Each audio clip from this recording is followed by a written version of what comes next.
thorough study and consideration. As provided in our rules, Section 1, Article 5, Blue Ribbon Committee Rules, committee reports must be signed by a majority of the committee's members before they can be filed with the Bills and Index Division of the Senate.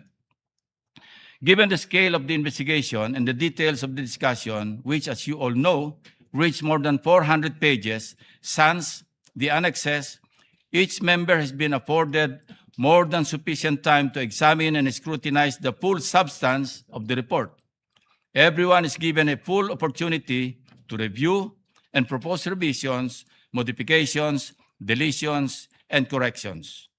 In line with Senate practice, we have provided an advanced portable document format or PDF copy to every office to allow our members to sufficient time for review.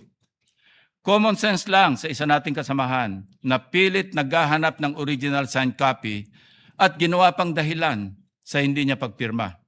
It should be understood that the digital version serves as the formal notification of the report's contents, Mr. President. To date, almost 3 months have passed.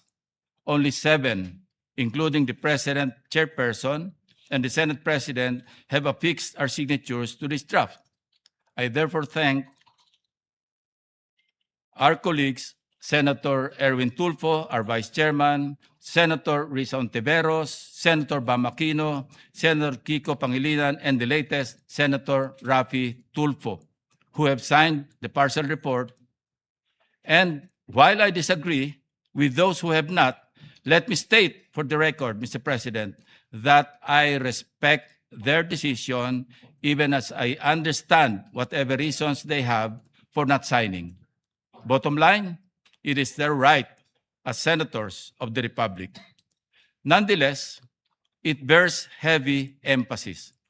Most of the findings of the partial committee report are no longer new, and first view, they have already been validated, if not overtaken, by current events.